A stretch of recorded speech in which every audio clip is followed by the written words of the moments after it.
Hi, glitter ghouls. In today's episode, we talked to Simon Bown, a hypnotherapist, author, and double podcast host. We talk about past life regression, near-death experiences, aliens, and more.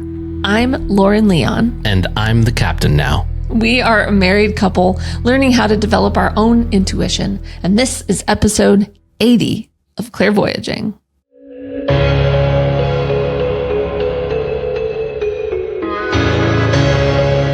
Wayfeather Media presents Clairvoyaging.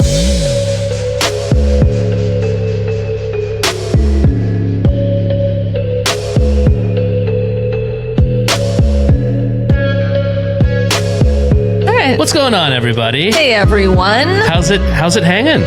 You caught Frank right in the middle of one of his raps. I did a real bad rap. I'll post it to Patreon. We had a lot of promises about your raps, and turns out I am horrible. So yeah. You had one half decent rap, improvised rap, and it's been downhill from there. You know what's funny is that it's the pressure. You know, you ask Lauren all day long. I'm walking around singing songs. Sometimes I drop mad flow. Yeah. And you hit record, and I am a trash can. So we improvise songs all day. It's true. But you get like so annoying people. It's so annoying. So much that I was singing. I made up a song last night for our kids. I was trying to tell our 7-year-old to use her own bathroom in the middle of the night. And I was like, I don't even remember it now, but I was saying it so many times that she, one, was singing it with me, but also wanted me to stop so bad. It was like, use your own bathroom, use your own bathroom. And I was like, get out of my room. And then I did a clap. It was a whole thing. She was like, please stop. Very nice. I heard someone singing that at some point. Yeah, she was repeating it. Yeah. It was catchy. You wouldn't think so from what I was just saying just now. But anyway. Not your best work. It's okay. But I digress. Friends, video's back. Hi. Here we are. Temporary studio, but maybe not. I don't really know what's happening, but this works for now. Yeah. It's not as pretty as the last one, We but don't have that luxurious, those colors. we had a nice colorful background. We don't have the colors this time, but the star's still here. The stars, the heart and star are here. So they're here to stay. That makes it home. So here we are. Truly. Welcome back to it. Yeah. And thank you for your patience again. I know we had a couple of weeks off there. That wasn't part of the plan. But again, that's what happens when you have two Sagittarius people running a podcast. Especially one that doesn't plan well. I want to do a public apology. Once upon a time, I was making fun of Otherworld because they have like a whole crew. And I was like, what do all those people do? This is just us. We're out here kicking ass and taking names. And now I'm like, yeah, they don't miss weeks. It's, I think I know what those people do. And I want to say, great job, Otherworld team. You're really doing a great job. Hang on a second. I don't think you were actually making fun. I think you were saying this is a lot of work and it's hard to do with two people. Listen, I got maybe just a little cocky for a second. Oh, did you? Yeah. Okay. Well, if that's it didn't come across that way, it was just Frank ego. It's fine. Wow. It was. Okay. I thought it. Okay. Have you shed that now? Thank you for coming to my confessional. How much help you need in many ways. Help is great. Which is why we're sponsored by BetterHelp now. No, we're not. Hey, BetterHelp, a sponsor would be cool. Yeah. That'd be great. That sounds nice. Hey, so let's get to today's episode. Okay. Instead of making fun of ourselves and singing songs about going to the bathroom. This sounds good. This is what the people want. They love the banter. So how many people actually? Let's do a poll. I'm going to do a poll. I'm going to do a poll on Spotify. If you watch or listen on Spotify, I'm going to add a poll that says, do you want But do you want banter? Well, it shouldn't be do you want, because you're going to get it anyway. Do you like it? Yeah. No, I don't even think that the question should be how many people just hit fast forward until they get to like the song cue that tells them that the actual interview has started. Oh, yeah. Or me saying like, let her rip or whatever it is. Right. Yeah. If I were you, I would not listen to this. I'm just letting you know. But Drew does. Thanks, Drew. Sweet Drew. Friend. I'd say friend of the show, just friend. Okay. So today's guest is Simon Bown. Mm-hmm. And one of our listeners, Holly, wrote to us and said, I think Simon would be a great guest. And I just want to say thank you for reaching out, because you were right. He was a great guest. Yeah. Very cool. Amazing stories. This guy is an author, a podcast host. He has stories about NDEs. He has stories about aliens. He's got it all. Yeah. And he does past life regression. Yeah. He's not a self-proclaimed psychic in any kind of way, but he is so deep in that world and believes it that like he's got great stories. I loved it. It was a fun conversation. It was a really great conversation. Yeah. So with that, please enjoy Simon Bown and Twinkle, Twinkle, Little Puppies. What's up with the twinkle twinkles Did lately? I say twinkle twinkle? Oh, okay. It stays. I did. It stays. Simon, thank you so much for joining us on Clairvoyaging. We actually had a listener recommend you because her name's Holly and she listens to your podcast. And she said, I think he'd be a great guest. So thank you for coming on. And we like to do a little backstory to understand how you got into the work that you're doing. So can you tell us a bit about yourself and what led you here? Yeah, well, the work I'm doing is I'm a clinical hypnotherapist. I take people through past life regression. I've got 2 podcasts, Our Paranormal Afterlife and the Alien UFO podcast. And my book came out recently, which is Verified Near-Death Experiences. And so I've had this fascination with supernatural or paranormal stuff my whole life. When I was 10 years old, I'd go to the local public library and get the books out. They didn't have many, but it could be anything. It could be Bigfoot or ghosts or UFOs. And that was 1976. So it shows how old I am. And over time, I read more books. And over time, more books came out because back then there weren't so many. But now there's a lot of stuff. And in the 1980s, I would go to the College of Psychic Studies in London. It was set up by the Society for Psychical Research like 140 years ago. And they had a fantastic library. But I wasn't a student there, but the students were learning mediumship and channeling and past life regression. And so you could go every couple of weeks and the students could practice on you. You just pay a little bit of money. So I used to do that as a kind of fascination with this investigation. And so I was taken through a past life regression there. And I talked with this woman who was a channel, and this Chinese voice, like accent came through, and it was saying this spirit, they said they haven't incarnated on Earth for 3,000 years, and they were Chinese. They seemed very wise.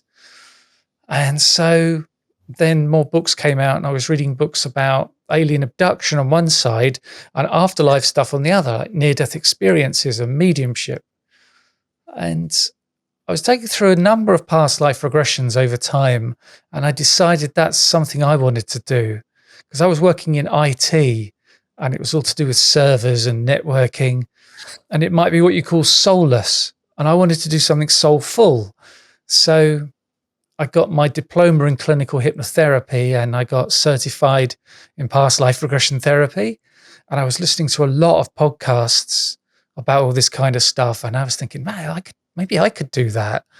Because I've been bass player since 1980 and I'd learned how to use all this recording software. So recording a voice is a piece of cake. And it's just amazing. I'd email people and say, would you be a guest? And they'd say yes. And I maybe have had 10 downloads in total for my whole podcast. But it just kind of slowly built up because, they say it's a marathon, not a sprint with podcasts. Yeah. And so I've released over 800 episodes now. And my book is doing okay. And the thing about the book, it's all about these near-death experiences where people will be out of body. They'll see something. And it may be that their body's hooked up to these devices, so they know the body, the heart was flatlined, the brain was flatlined, and then they come back and they're resuscitated and they describe what happened. And the people there can say, but you were clinically dead. There's no way you could have seen that. And so every near-death experience in my book has got that kind of a verification event. That's why I call it verified near-death experiences. And there's about 30 of them in my book. And so, yeah, I'm working on my next book now, but that's sort of more or less how I got here. Wow. That's awesome. So you were like a fan of general psychism. At any point, would you have considered yourself a skeptic? Yeah. I think it's, you've got to keep an open mind, but you can't just accept anything. You still have to have logic and reason and study what's going on. And I like this phrase of keep an open mind, but not so open that your brains fall out. And I feel I've got a big grey area. There's little bits at one end here where I might say, no, I definitely don't believe that. And then a little bit over here, I definitely do believe that. And in between is this big grey area where most things fit. Yeah. I feel like we're like that when it comes to that. The alien stuff, like the Galactic Federation is a tough one for me to like wrap my brain around. Yeah, we talk about that a lot because we talk to so many psychics. It's always like, okay, well, I can verify that they have tapped into something and told me information that they shouldn't have known, right? But with the like alien stuff, sometimes I'm just like, this is tough. Like I want to believe. I am Fox Mulder. I want to believe, but like, it often has to come through, someone else telling you something about it, unless you have like direct experience yourself. So yeah, my question to you was, I guess, do you still hold on to that? Do you still hold on to that skeptic mindset, or are you more in now? I'd say I'm a bit more in now. Yeah. Like a few years ago, if you'd asked me about life after death, I would have said like 99% believe in it. But I feel 100% now after all this research I've done with near-death experiences and mediumship and past life regression and children that remember past lives, and there's deathbed visions and terminal lucidity, all these different things coming together for it. But I'll tell you a story. I was interviewing a woman who'd written a book about angels. And to me, that was very religious. And you think, oh, I don't know about that. The white robes, the big white feathers, the wings. I finished talking to her and the recording, and she said about how if you see a white feather, it's a sign that there's an angel around. So the next day I'm walking down the street and this feather falls out of the sky right in front of me, this white feather. And I thought, oh, it's just a coincidence, not taking any notice of it.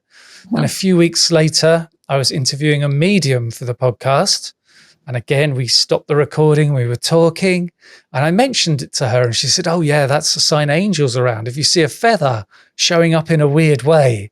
I was like, okay. So I finished the call with her and I wanted to see one of my teenage daughters, and she's in her bedroom. She's very tidy. And there in the middle of the floor of her bedroom was a feather. And there's nothing else on the floor because she's so tidy. And I said to her, where did this come from? And she looked at it and said, oh, I don't know. And then went back to her video game. And I thought, that's weird. I was just talking to a medium about feathers showing up in a weird way, and a feather shows up in a weird way. Yeah. And so I was starting to think about it. And then I went to see a medium locally, and I was sitting opposite her in her room. And we're both in these big, comfortable armchairs, completely clean carpet. We didn't get up and go anywhere. And she did the mediumship thing, and she was really good. And then she finished that, and she was saying, well, how did you find me? And I said, well, I was talking to a medium on my podcast. She recommended you. And then we were talking about feathers. And she said, look at the floor. And I looked at the floor, and there was a white feather in between us. Oh my gosh. And that had not been there the whole hour she'd been doing her mediumship. Neither of us had got up and gone anywhere. And it was like a sudden stop to my brain. It's like I just could not compute. Where did this come from? That's really fun. That's almost like there's these angels or spirit guides are trying to communicate with me and send me a feather. And the first time I didn't get it, second time I didn't really get it. And they must be slapping their foreheads thinking, what do we got to do to get through to this guy? So they teleported one in when I was seeing that medium. They like push it up from the floor. Yeah, this will freak him out. We'll get Simon with this one. So that was a thing where I really, it didn't sit right with me, this angel thing. But then after those 3 times, it really makes you think about it. Yeah. Yeah. I feel like sometimes it's like just testing to see how long until you actually believe and like open up your understanding a little bit more. And Lauren's big on signs. You talk about signs a lot. Yeah. And when something comes up that many times, it's like, okay, I get it. You gotta get beat over the head sometimes with it. Yeah. Having spent so much time in this space, I want to ask you this question. Have you personally been in a place where you can like develop your own psychic abilities, or have you found yourself more intuitive in any kind of way? No, not really. It's a thing. I take people through past life regression. I did hundreds and hundreds of sessions. And sometimes they ask me, what did I pick up? And I say, sorry, I don't pick up anything. Just like, I did have a couple of times a vision of a kind of a small Greek amphitheater. And as we were starting the session, these people were coming in to sit down. And I almost felt like that was spirit guides or council of elders coming in to help out or observe or something. I have had psychic things come to me, but there are very few of them, and I got no control over it. I think it was 1998. I was going to a friend's wedding in New Zealand. I'd never been there before. And 2 weeks before I was going to go, she said to me, would I get her some horrible piece of tourist rubbish as a wedding present? So I went into the centre of London. I bought her a tea towel with the London Underground map on it. And I was just walking out down the street and suddenly I had this vision that I was with her in her car in New Zealand. And this lasted about 30 seconds. And so I heard part of this conversation. I saw the houses, what they look like, street names. And the houses are quite distinct in this part of Christchurch because they have earthquakes there. So they build these wooden houses and they're set up in a certain way. So a couple of weeks later, I was there. And then it happened exactly as I'd seen it, those 30 seconds. The whole conversation, the street names were the same, the houses exactly the same as I saw them. So that was a psychic thing that happened to me. I mean, that's amazing. Yeah. Does it make you want to develop it, or do you kind of prefer being like, I like to just ask the questions? No, I suppose I would like to develop it, but I think that's a lot of hard work. And I don't have the time. And I try to meditate and I'm really not very good at that. So I think with this sort of thing, you'd have to learn how to still your mind in some way and open it so you can receive communication in some way, whether it's psychic or mediumship, because, they're 2 different things.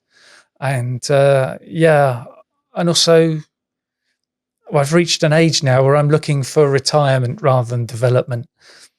I can appreciate that. Yeah. But I also love that you have found your way into being a practitioner of a study that is really well seated in the esoteric traditions, right? Even though you claim to not have like constant control over your let's say latent psychic abilities. And so let me ask you this then. Can you walk us through what one of your sessions looks like when you're doing the past life regression stuff? Yeah. Well, first of all, I'll talk to the person about hypnosis and how it works and how it feels if they haven't done it before. Because being hypnotized is just very, very relaxed kind of state. And you're still aware of your surroundings. You'll feel like you could stop anytime you want. You remember everything. And there's a part of my past life regression session where we go into the life between lives, the kind of afterlife place, where we would hope to encounter their spirit guide. And so before we start, I say, do you have questions for your spirit guides? I say hope to encounter them because they don't always show up. Mm. Most of the time they do. I did a session once, and this is for therapy, and the spirit guide showed up and said, I'm not going to talk to you. You're here to work on this lesson, and it wouldn't be good if I helped you with it. And then they just disappeared. Whoa. But then we go into the hypnotic induction, which is all about relaxation and visualization. There's several stages to it, and it's got this very hypnotic language. And I sort of cool my voice down a little bit, so it's almost like I'm a smooth jazz FM DJ sort of voice. Oh, I like that. And then, so we get to this point where I say, we're going to invite your spirit guides to come and assist us with this. And we could say to the spirit guides, please show us the past life that would be most beneficial to see today. Or if it's more of a therapy thing, we could say, take us to the past life that is the origin point of this issue. You name what the issue is. Yeah. And then I say that there's this big tall wall in front of you, and there's a gate in the middle of this wall. And I say, go over to the gate, and on the other side of this gate is one of your past lives. And I say, now just open the gate and step through into that past life. So I stop describing anything, and it's all coming to the client in their mind's eye, and they can have emotions and just gain knowledge about things. And so I'll be asking them very basic, open questions, can't do any leading, can't suggest anything. We start off just finding out who they are, where they are, and then we say, okay, we'll just move it forward. What happens next? What are your emotions here? And then we sort of could go hunting for something if it's for therapy and trying to find out what might have happened in that past life that has caused the issue in this life. And one of the ways you do it is might say, I'll count you down from 5 to 0. When I get to 0, you'll move to a significant event in that life, an event that is the cause of your current life's issues. We try and find these things, and then I've got techniques to break the bond with the past life and release negative energy. And we can also ask the spirit guide to give some healing. But I've got a whole list of questions that I work from for the spirit guide as well, where I would ask them, why did you show us this past life? What can we learn from it? How is it related to your current life? Is there anything negative we can clear today? And I ask, what is your purpose? Are you on the right path? What did you agree to before you were born? How can we have a stronger connection to you? What advice would you give right now? And then you might ask, is there any karma coming through that was negative? You might ask, how many past lives have you had, and who in your life have you incarnated with before? So that would bring me to the end of the session. And we record it all. So I send the recording to the client afterwards. Well, that's how I would do a past life regression session, basically. Okay, your voice is very soothing. I was like, okay, I could see how that would be. Oh no, 100%. I felt like I was slipping into some like peaceful state just now. Yeah, and you are very clearly good at what you do. That's amazing. Yeah. And like, I love those questions. I mean, you cover the bases. That's sounds perfect. That's amazing. I have a question about that. So do you have any patients who almost wrestle with their own mind? Because I ask this because I've never been hypnotized, but I've like our family therapist, like a year or two ago, said, let me try a past life regression. Just like it was kind of like a quick, like 20-minute thing. And he did that with me. And I felt myself like, fighting yourself, fighting, but also like filtering almost, just judging what I was saying, what I was seeing. And I was like, in my head, I was like, I'm making all of this up.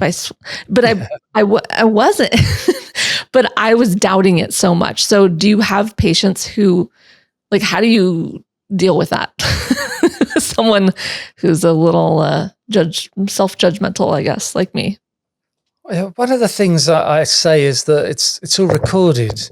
Mm-hmm. So if you want to do an analysis and be logical, you can do that later when you listen back to it. So you just go with the flow and just let whatever comes to you come to you. I mean, when I was taking through past life regressions, it does come up in your imagination and you feel like you're making it up. Yeah. That's what we do with our imagination. But then the lives that show up are so unexpected and unpredictable. And it's a thing of engaging with the process and following the hypnotic induction.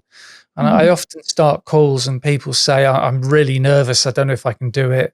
Or I don't think I'm someone who can be hypnotized. And then they just go straight into it. And I also think that sometimes people's idea of what hypnosis is different to what it actually is, which is just being very, very relaxed. And it's usually when people come out of the hypnosis, they're rubbing their eyes and they're, oh man, I didn't know how relaxed I was. It's a very gradual thing. But Okay. people can get into it. That's great. Yeah, I think the thing that you said, it. the thing that you said, Simon, about how it comes from the same place as your imagination. That was my kind of hang up too with it, because I did have a quick session too. Actually, mine was like an hour. It wasn't that quick, but yeah, but we did a whole episode with your talking about your experience. I did, yeah. But the entire time I was in that struggle of like, I'm making this up, because we're creatives, right? So we write a lot. We like imagine scenarios when we're writing narratives, and I'm like, what? This is coming from the same place as that, except for I'm letting it come to me as opposed to forcing my own creativity onto something. I don't know. I was taken through a past life regression and I saw myself as a woman in 16th century Venice. And after we came out of it, the hypnotherapist said to me, would you make that up? I was thinking, no, I'd want to be a Spitfire pilot in the Second World War. I wouldn't just be a woman in Venice. Right. That is true. That's a great point. But actually, while you're a woman in Venice, could you bring me back some wine from there? I bet you that's a real good hint. Have you had people or patients who have looked into, like they've had some real details or really specific events from their past life regression and then found that information after the fact? Like, oh, I validated this like past life. This was me or whatever. A couple of people have done that. I think a lot of people don't bother, or we just don't get enough detail. Yeah. But somebody did send me a picture of a portrait, an oil painting, and said, this is me. I found the life. This is the person. This is what they look like. So I put that on my website. That's so cool. I love that. I love that. That's amazing. I'm going to switch gears to your book. When you wrote this book, how were you finding the people to tell the stories about? Well, it's over time. Yeah. I've talked to lots of people who've had near-death experiences. A lot of them, it's like, I could say my UFO podcast is maybe 250 episodes. So it'd be 550 of the Afterlife podcast. And each episode is an hour-long interview. But then I do another 10-minute one after that. Most of the people on my podcast are authors. So I interview them, and then afterwards, when I get permission, I read a 10-minute extract from their book. And those episodes can get just as many downloads as the interview. That's a good idea. That's cool. That's great.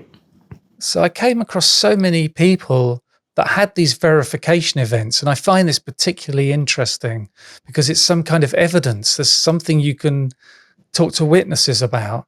And so I was thinking, I'm going to write maybe 3 books. And so that's what I chose the first one to be. So each chapter is featuring one person, describes their whole near-death experience, how they got into it, what happens with out of body, the whole spiritual side of it with the spirit guides and life review and how they came back. And then at the end of the chapter, I go through what I call the verification events and show for every chapter, how strong the verification is on each of these people. Whoa, that's great. That is really cool. Say the name of your book again. verified near-death experiences. So you seem very academic in this, and I love that because I have a tendency to like be very investigative. Is that good? Yeah. Sure. Yeah, Sure. that's good. As well. And over the course of our podcast, which is nowhere near as prolific as yours, you're knocking out episodes. That's amazing. But over the course of our podcast, I tend to make a Venn diagram in my mind of like everyone's experiences and try to actually pull out the structure of like how things might work in the afterlife and stuff like that. Or, how do angels operate? That kind of stuff. In your NDE interviews, like, have you kind of sussed out a structure that you think the way like of things, how they kind of work on the other side? Very, very basically, because they have such detailed experiences, but they can be so different from each other. Like some people will have the death, and then they'll have the out of body experience, and they'll see their body and what's going on around there, and then they move into the afterlife. Other people are just instantly in the afterlife. There's no out of body view, and this idea of the tunnel of light is very, I would say very rare, but I think it's maybe 15% of people have that experience in it. And like some people describe where they go to as a very kind of what I call an idyllic England, with these wonderful green fields and the flowers and the trees and the stream going through and all that kind of thing. And there was a place that the Society for Psychical Research, I think they named it Summerland like 100 years ago, which pretty much describes that. And that's why I think of it as an idyllic England, because that Society for Psychical Research were in London, and all the people they talked to were, pretty much British. And when they died, their heaven would be like that because that's where they grew up. But somebody else, say if they grew up in Saudi Arabia, their heaven might be a completely different idea. So they'd go to their heaven and not to this place full of green fields. So it's like the near-death experiences are tailored for the individual. And there's some people who don't go to that kind of space, those green fields. They go to just a space of light or a space of darkness. And they meet a spirit guide, and they're taken on a tour, and they go all over the universe sometimes. That's what they say. They may have, their body is clinically dead for 12 seconds, and they say their near-death experience lasted 3 years. And so it's very tough to work out what's going on. But people die and they do go somewhere else, and they come back with verifications of these things. There's people in the book who go to, kind of taken on a tour, and they'll go somewhere that's not very nice. And the guide will be showing them, this is the place that's not very nice. And then they'll go somewhere else that's maybe a bit better. But what they also see is that these spirits who are more enlightened are coming down to these darker spaces and helping spirits out of there and raising them up to the light, so to speak. But there's also this thing of religion where you might get an atheist who says they meet Jesus, and then you get a Christian who doesn't meet Jesus, or will meet one of the Hindu gods like Shiva or Buddha or something. So it gets confusing. And it is that thing where I think it's tailored exactly to the individual. And it's almost as though the space they go to isn't the afterlife. It's a holding space, or what you might call the theatre of the near-death experience, to give the person exactly what they need. Because I think, you might have 100 people who have a cardiac arrest and resuscitated. Only 10% of them will have a near-death experience. The rest will say nothing happened. There's a wonder if they didn't have it because they didn't need it from a spiritual point of view. That's so interesting. Or maybe everybody does, but only some are allowed to remember it, because sometimes the spirits say that to the person. Like there was a woman who was shown her whole life and everything that was laid out in front of her that was to come. And she said, I could read it all. I knew what was happening. And then they said, we're not going to let you remember this. Just letting you see it now. But they said to her, you can take something out. And she saw chronic illness was written on it. And she took the chronic illness out that was going to happen after these injuries that caused her near-death experience. And there's miraculous healings that show up as well. It's quite remarkable. So knowing what the afterlife is like seems to be different for everybody, but I do believe it's there. I love the term, the theater of a past life experience, because I feel like that, I mean, we've interviewed a few people who have had past life, or near-death experiences. And they all seem different. And I'm like, well, wait a minute, what actually happens? But I think you put it so well that makes sense to me. It's tailored to each person. Like we had, who was it? Someone had, they envisioned like a crystal palace. Oh yeah. Yeah. Who was that? I don't remember. Yeah. Would you say that everyone does come back changed, or are there some people who are like, oh, whatever, that was a crazy dream? Like they don't care that much. I'd say everybody comes back changed.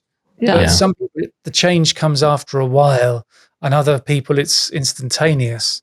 And I think sometimes it depends on your upbringing. If you're very strongly religious or you're very atheist, there's a guy in my book who was a drug addict, and his near-death experience happened when he was very, very drunk. He got in his car at 2 a.m.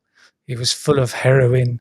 While he was driving, he had mushrooms in a bag next to him, and he said he was eating them like, we call them crisps, like you can potato chips. And he was just chomping on them as he was driving. Oh my God, man. Right? He crashed into somebody's house at 70 miles an hour. Oh, yeah.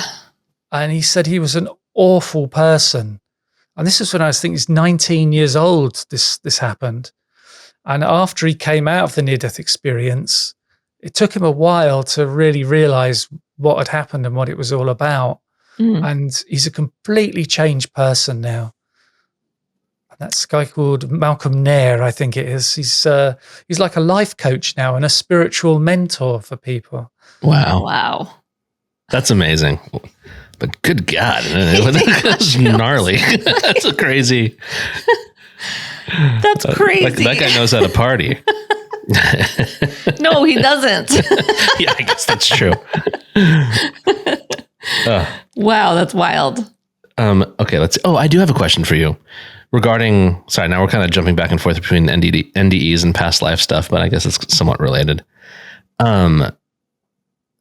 So I've heard some people describe like past lives, right, as something that happened before, but I don't know. I've heard other people say that it's actually a concurrent life because time doesn't really exist on the other side, right?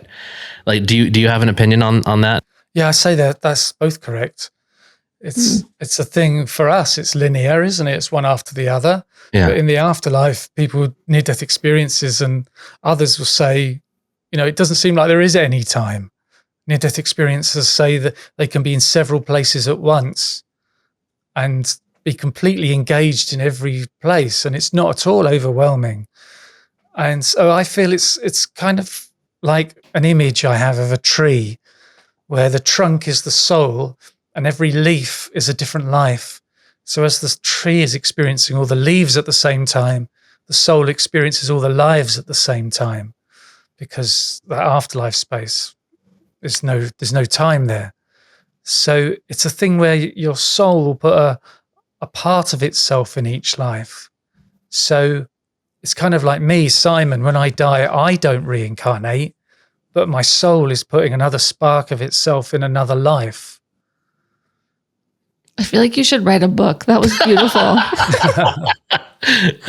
Okay, so I have another, and maybe I'm getting too into the details here. I'm always asking about the structure of stuff, but he's a structure guy. Yeah, it's unfortunate. I often wonder, if we are able to, go into hypnosis and then experience one of our past lives. Do we have access to the entire film reel from start to finish, or do we only get a glimpse into as if there's like two movies happening at the same time and you pop your head into another theater? You know what I mean? Like, in one of my regressions, I was able to kind of experience a death that I'd had. But then in one of my other ones, I tried to get to the walked towards the death part of another life, but it just felt like it was on pause. Like it wasn't like it was still happening. I was told that I might have died, but I didn't have access to the sensations of death. It felt like it was something that was actually occurring. I don't know if you have a theory on that.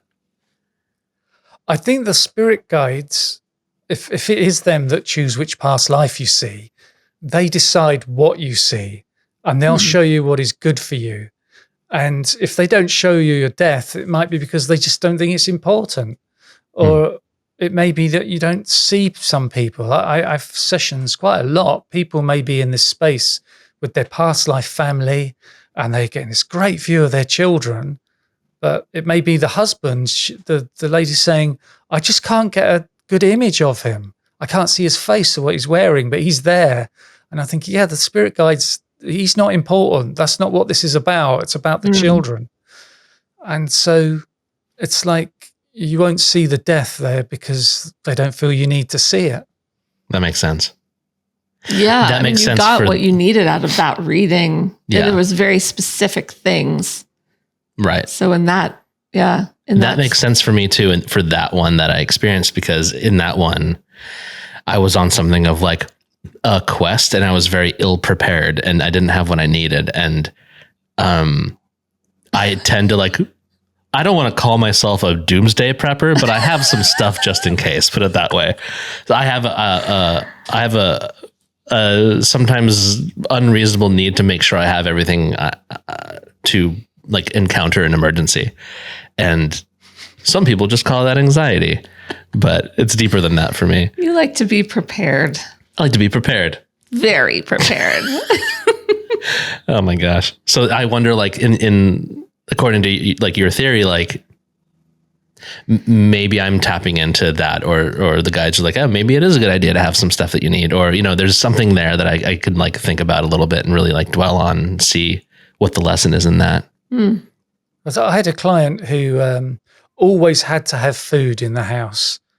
They didn't eat it. They didn't have like a weight problem, but it was this thing of this horror of not having enough food. And we saw a past life where they had 7 children, Victorian era, and the husband left. They had no money. 2 of the children died of malnourishment, and she was very skinny.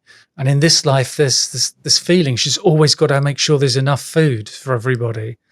And when we said, take us to the origin point of that feeling, that's the life they took us to. That's what they showed her.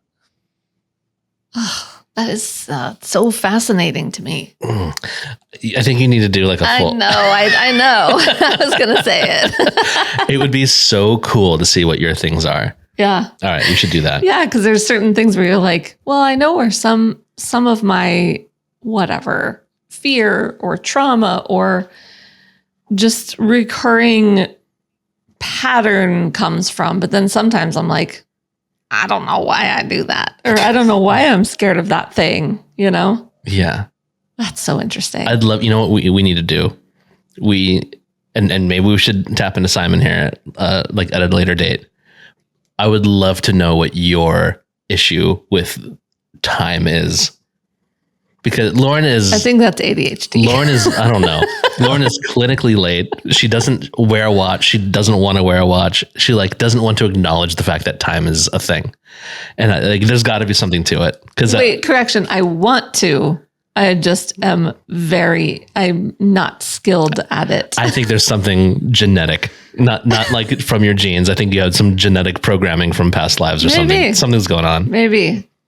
That's my sense of it. Simon, do you do Zoom appointments? Yeah. They're all on Zoom now. Okay. Most of my clients are in the US, so yeah. Oh, cool. That's actually a funny question. Why are most of your clients in the US? Is it just a cultural thing? Is it more acceptable? I suppose so. I don't know. But I do find with my downloads on the podcasts, it's about 85% US where the downloads are. And then the next one is Australia and New Zealand. Huh. And then after that, it's the UK. Interesting. That is really interesting. Have you had any clients that like, obviously people walk away changed. They find what they experienced profound. Is there anything that you have heard from a client that you were like, that is the most profound thing that like has changed you deeply? Yeah, there's a couple of things I could think of. There was a woman who, well, I think it was like 27 years, she's had this argument with her mother and it's always been bad. And we did the past life regression, and she emailed me later and said, I went to my mum's for Sunday lunch and it's the first time in 27 years I've stepped through the door and not felt angry straight away. Wow. And there was another lady who had lots of eczema on her leg below her knee. She didn't even tell me about this. This just shows what the spirit guides do. But we went to a past life where she was a hunter in a forest and she stepped in a bear trap. You know, those big metal claws came up and grabbed her leg. And it's exactly the same spot as the eczema in this life. What? And she emailed me later and said the eczema's completely cleared up. What? She was in her 50s and she tried all her life to get rid of it. Nothing would work with doctors and lotions and potions. But it seemed this past life regression just cleared it. Whoa. Oh man, I love this idea of like a physical manifestation of like a past life trauma. Yeah. That is so interesting. Yeah. I'm going to have to think about this. What's wrong? What's wrong with my tummy? What's wrong with Frank's tummy? Oh my gosh, that's so cool. Oh, I don't know if I've heard of that. I love that. What is your next book? Oh, the next one is alien abduction. Ooh. I've talked to a lot of people on my UFO podcast who've had these experiences. And a lot of, I think UFO podcasts talk about the whole disclosure thing and the government and what they're hiding. Yeah. I don't really cover that. I'm not really interested. I'm interested in the consciousness side of it. Yeah. So I've got about 50 interviews and I've got the transcripts now and I'm going through them, these people describing their whole experiences. And so that's what I'm studying for the book. And I'll also have quotes from them in my book. And it's like the near-death experience book is that everybody in there, almost everybody in that one, I have talked to myself and they have verified the events. When I finished their chapter, I sent it to them and they read it through and confirmed if it was accurate or little changes need to be made. So it's not that I watched a YouTube video and then wrote about it. I did all this research with the person and talked to them. So I talked to everybody for this alien abduction book. Wow, that's so cool. What are your like big, like, with, you know, no spoilers, but what are your big like takeaways, like your key findings from your interview so far about that? Yeah. Again, is there like a recurring theme or like you said, like a Venn diagram where stories kind of meet up in some way? Yeah, there's lots of stuff, typical weird things like people, when their children waking up outside the house in their pajamas and they're locked out and it's 3 o'clock in the morning and they just find themselves just there suddenly. Not that they're asleep on the grass and they wake up. And there's some people who wake up in the morning and their pajamas, their night clothes are on backwards or inside out, or they're not their clothes at all. And these are sort of hints and things. And then there's missing time that shows up for lots of people, and they kind of describe it as though somebody's taken a film and cut a segment out and then joined the film back up together. So it's an instant change. There was a guy I talked to has this Harley Davidson and he's so proud of it and he loves it. And he only rides it on really nice, smooth tarmac because he doesn't want any little stones spitting up and hitting the chrome and the paintwork and things. So he was out for a ride and he was doing about 70 on this road. And an instant later, he's doing 30 on a gravel path. He said there was no weirdness, no blackness or anything. And it was 2 hours later and he just didn't know what was going on. And he would never take his bike on a gravel path like that. So that's a typical missing time thing that lots of people describe. And then there's the thing of being picked up, you know, the actual abduction and being floated through the wall or through the window like it doesn't exist. And there's suggestions there that people are not physically taken, but their consciousness is taken. Right. But then there are other things where people are physically taken because there's marks on their body and their family members see things or their friends see things. I've talked to a woman who ended up getting divorced because the husband was so freaked out by what he was seeing in the house. So there are lots of commonalities, and that's basically what my book is about. It's different aspects, and then I'll be studying this, like the missing time aspect, and I'll have lots of quotes in there from people describing the missing time event that happened to them. Wow. It's also gets very strange. They call it high strangeness. Yeah. And for me, the weirder it is, the more interested I am. Yeah. Yeah, definitely. Hold on, let me see what's going on with our light. It's flickering for some. It started flickering when we started talking about aliens. So Oh my God. it's either a technical issue or a not so technical issue. But like, Would you mind grabbing your charger? It's plugged in. Yeah, I think it was just your laptop kind of going out. No, I think it's the aliens. It's the aliens. Okay, so I do have a follow-up question on that, because when we've talked to people, because we are talking to people in the context of like psychism and all that, we're always talking about aliens in terms of galactic or other dimensional beings, right? And we've never discussed an abduction of any kind. How do you quantify this?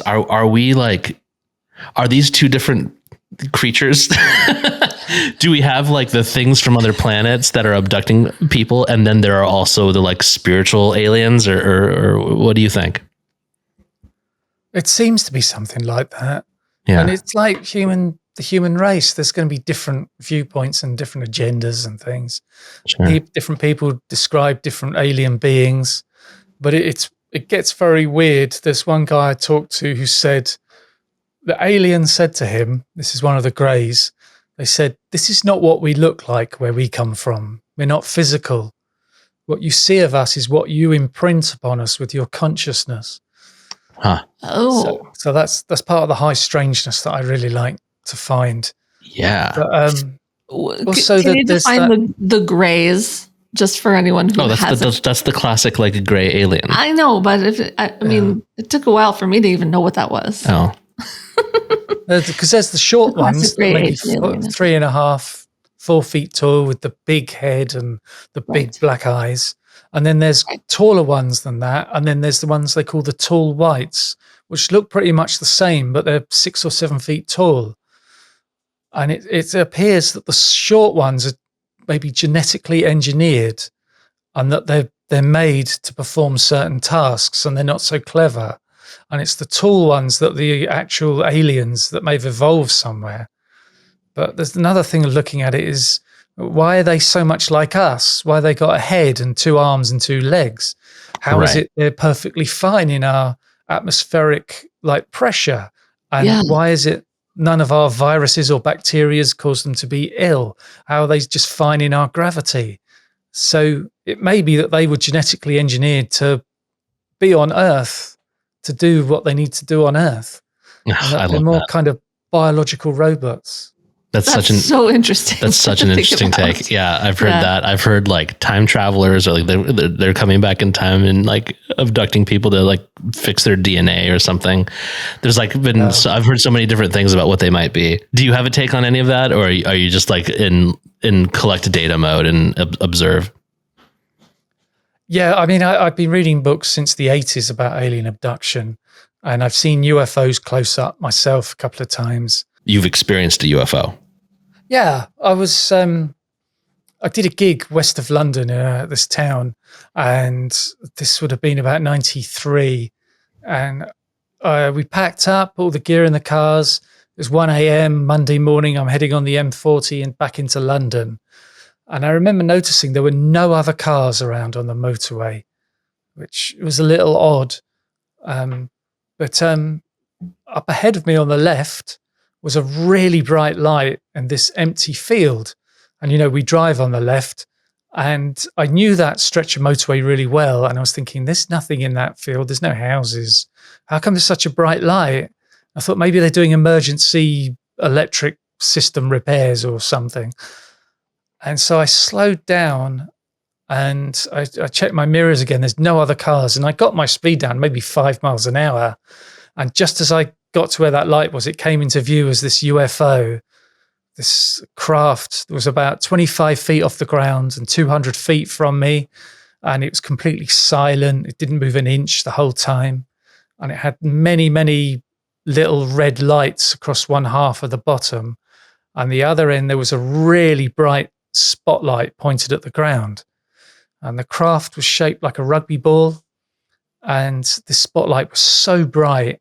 And it's only later I was thinking, this kind of comical image of abduction. They show the light coming out of the craft and the person going up in it. I was going to say, you didn't see like a cow going up or anything, did you? No. That classic image. So I went past it really slowly, staring at it and then leaning forward over the steering wheel, looking up at it. So I got a good look at it. And then I just increased my speed and went home. And I checked my clock as well because I knew about missing time. And I was thinking, did I get home an hour later than I should? Yeah. But there was no missing time there. Right. Oh my gosh. What was your like emotional? Were you just like, that's cool? Or were you like scared or what were you feeling? Yelling. No, it was more of that thing of just saying, oh, that's interesting, which is weird. And this is something I come across with UFO people having these experiences is sometimes it's almost like their brains are switched off, like the ETs are telepathically controlling them in a way. I talked to a lady who, this is before people had phones, but she had a really nice camera in the backseat of her car, and she stopped and she was looking at this UFO and she started leaning back to get the camera, and then she just stopped, didn't take a picture. And she felt that was so weird and so unlike her because she's so into photography. It was like something external switched that idea off. And that sort of thing shows up now and then. Huh. Whoa. That's wild. It's so wild that you saw one of these things. That's amazing. Yeah. And you said that was one of your experiences? You've had multiple? Well, another time I saw an orange ball of light about the size of a car. And that was stationary and just 25 feet off the ground. And again, I was driving. And again, I was gigging. And this time, though, it was going across this area called the New Forest, which is a national forest and it's protected. So you can't build there or do anything. So to set up a 25-foot tall thing and put an orange ball of light the size of a car on top of it seems like a pretty odd thing to do. And I couldn't stop because the roads were so busy and there's no area to pull over to the side. So I just had to drive and look at it and then look at the front and then look over again. And it didn't move at all the whole time I was driving. And I'm assuming like a lot of people saw that because you're on the road. I don't know. I don't know. There is weird stuff with that as well. This is part of the high strangeness. You can have 3 people, 2 of them will see a UFO and the third won't see it. Oh my gosh. I talked to a woman who saw this UFO. She was having ET contact experiences. This UFO came over the house about the size of a football field and it was completely silent and it was black. And she said if she'd had a baseball, she could have thrown it and hit the bottom of this UFO. Oh my gosh. And she was in the garden looking at it. Her daughter was in her bedroom looking up at it, her adult daughter. And what her daughter described was different to what her mother saw, completely different craft. Huh. So that's another weirdness thing that shows up, something to do with consciousness and perception and screen memories, which is another thing that's fascinating. Consciousness is so weird. I mean, so weird. Maybe this is like your next book, but have you had anybody who's like had a past life experience and like reported, I don't know, having an interaction with a UFO or an alien of any kind? Yeah, I've had a small number of people go to past lives on other planets. Oh my gosh. And I interviewed somebody this week who remembers a past life on another planet where they were dying and their planet was visited by the Greys, I think it was. And which was for their planet, they knew about the Greys and they had contact with them, maybe an embassy and diplomatic, all that kind of thing. And the Greys were looking for people to recruit them to go on a special job for them, which was to incarnate as a human. And then it would be part of their, I don't know if you say job or their mission, was that they would be somebody who's abducted And so they remember volunteering for that work, to work for the Greys, to incarnate as a human and help the Greys in what they're doing. And they said that set of Greys were working to raise spirituality on the planet and to kind of connect everybody together in this spiritual consciousness kind of thing. I suppose some people might call it moving to 5D or something like that. Sure. So that's those Greys. And then there might be another set of Greys who aren't so nice and doing other things. And then there's, they talk about the Nordics and the tall whites and all these other things start showing up. But I'm not sure about this Federation thing, and it sounds too Star Trek to me. It sounds so Star Trek. We talked to someone who channels the Galactic Federation, and I told her, and she agreed. I'm like, maybe I'd be more like into this if they just called themselves something else, because that sounds super made up. I'm sorry. And she was like, I know it sounds weird, but so many people talk about it. Yeah. It's very funny.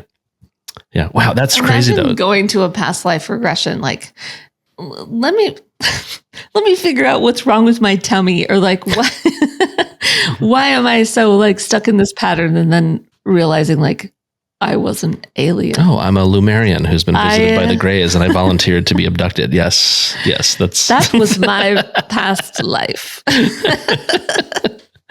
I know. That's amazing. Oh man. Great stories. So cool. Well, okay. I guess we should wrap it up a little bit here. Simon, can you give everybody your plugs and tell them like where to get your books and what your podcasts are? Yeah, so the book is Verified Near-Death Experiences. That's on Amazon. Get it on Kindle, paperback, audiobook. And the podcasts are, is it that side or that side? Our Paranormal Afterlife. And the other one is called Alien UFO Podcast. And my website is pastliveshypnosis.co.uk. And people can go on there and go into my calendar and book a time, and I'll do a 20-minute call with them free of charge to discuss past life regression and what they might want to achieve by doing it. That's fantastic. That's so cool. Yeah. Simon, thank you so much for spending time with us today and sharing your stories and your incredible skill set, which we just got a glimpse of, but I'm sold. Yeah. Good luck with the book and the upcoming book, and we'll talk to you soon. Let us know when the new book comes out, and we'll have you back on so you can pitch it. Yeah. Yeah, definitely. Okay. It's been really good talking to you. Thank you for listening. Visit clairvoyaging.com for merchandise or to access free resources to help you on your spiritual journey. Subscribe to our Patreon for more content or join for free to chat with us. Clairvoyaging is a fiscally sponsored project of Fractured Atlas, a 501c3 charity. Make a tax-deductible donation to support our mission to foster understanding, respect, and curiosity for diverse spiritual belief systems. Clairvoyaging is a production of Wayfeather Media.